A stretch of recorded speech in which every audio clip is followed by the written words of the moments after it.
The King and Prince William put on a display of royal family, father and son togetherness today. Such displays of unity, in contrast, have been severely lacking between the King and his wayward son, Prince Harry. The King landed by chopper to hold a ceremony on an airstrip in Hampshire, where he handed over the colonelcy of the Army Air Corps after 31 years to William. William is an accomplished helicopter pilot. He served as a Royal Navy search and rescue pilot and also flew with the East Anglia Ambulance Service, and still flies as much as he can privately. In a touching moment, the King dutifully marched across the runway to the control tower, shook his proud son's hand and handed over the coveted role, while standing in front of an Apache helicopter. William's first duty as Colonel-in-Chief was of course to climb on board the helicopter and take to the skies, joining aircrew on a capability flight. Why is this so important? Well, not only do these ceremonial roles need to be filled by a member of the royal family, but this is a soft way of sending a powerful message to Prince Harry. The Duke of Sussex flew the exact type of Apache helicopter while seeing active duty in Afghanistan. If he and Meghan hadn't stepped down as working royals, this coveted role would more than likely have been his. So this handover, while ceremonial, has huge symbolism. Charles, of course, was too busy to meet Harry last week because he had a packed diary carrying out his constitutional role of being the king. And it comes as Harry and Meghan finished their almost royal jaunt to Nigeria, which had all the hallmarks of a traditional royal tour, only it wasn't one. So while Harry, some would say, is playing at being a royal again on the world stage, the King and his heir to the throne put on a show of royal family unity and friendship, which is much needed right now. I did just want to say what a great joy it is to be with you, even briefly, on this occasion.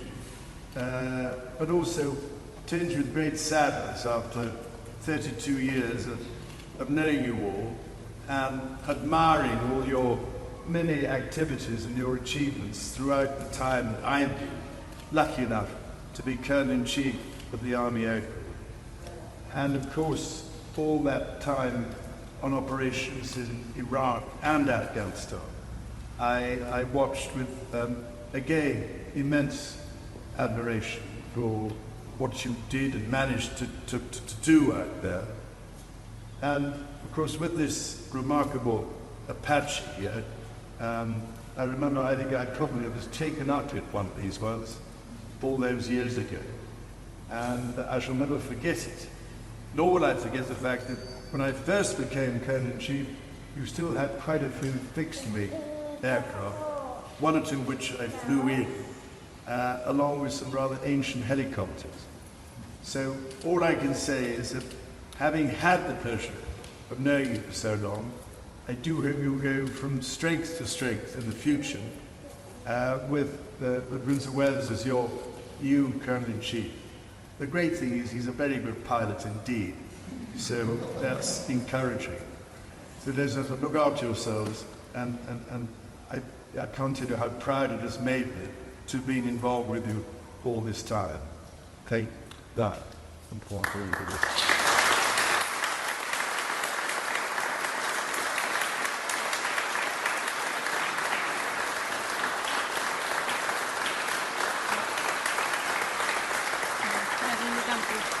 It's not always done in a ceremony that you hand over a position like Colonel-in-Chief. This can just be done very quietly.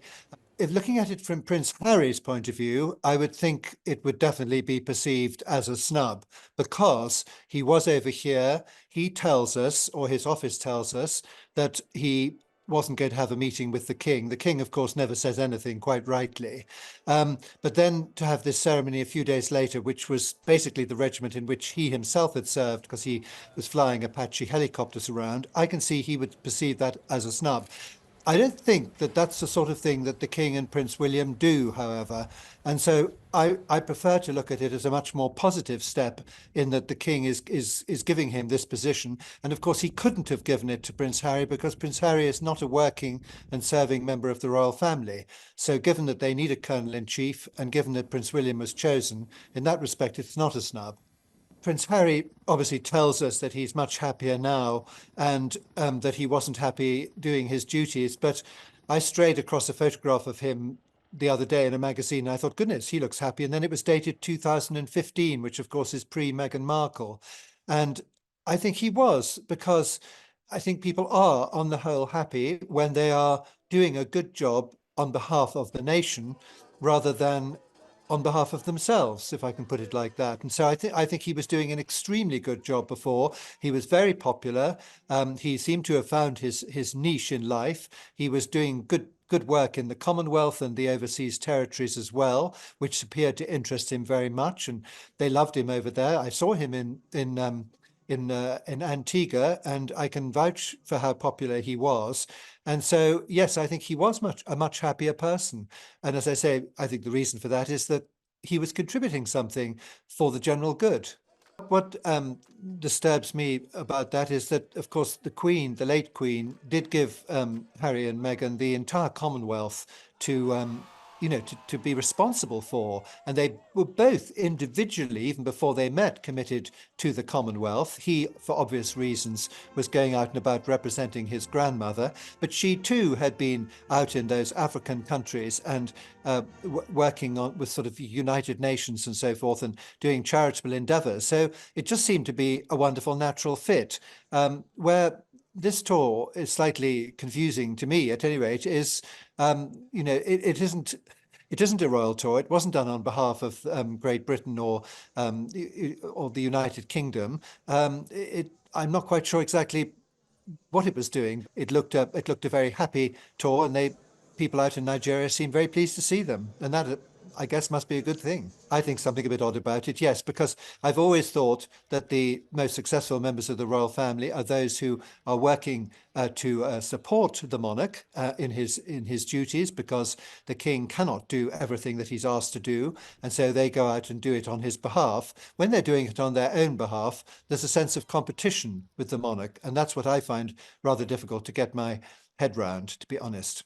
King Charles does like being out and about, and we have seen him out and about a little bit recently. Certainly, I saw him on Easter Day, and he looked very animated. He was very glad to meet the crowds, and subsequently he has done further engagements. And this one with his son was, particularly sort of public. I mean, it's going to get a lot of attention for the reasons that you mentioned, the slight controversy over Prince Harry, and also the fact that you get Prince William and the King together, and seeing them getting on well, and seeing him, the King, sort of out and about and meeting people again, which, as you rightly say, is exactly what he likes doing. And I understand he also spoke a little bit about his treatment, and one of the effects of chemotherapy, that he was losing the sense of taste, which is one of the things that can happen. Obviously, the treatment is ongoing, and what I would say is I think he's very lucky that that's really pretty much the only symptom that he's had, because it can be very unpleasant sometimes. So I think he's doing rather well, is what I'm trying to say. Ever since he first went into hospital for what was described as, the prostrate investigation, he's been extremely open about what's been going on, about his treatment. And of course, naturally, when talking to another cancer patient, that's going to bring out the best in him, and the sympathy and empathy, if you like, because they can discuss it one-to-one. So I think he's obviously, he must have had a pretty difficult time these last weeks and months, but now he's getting better, and he can share it openly with people who've suffered the same thing. And so there is a sort of bond between them. And I think that's one of the things that he's really good at. And so I suspect we might see a little bit more of this in the coming weeks, frankly.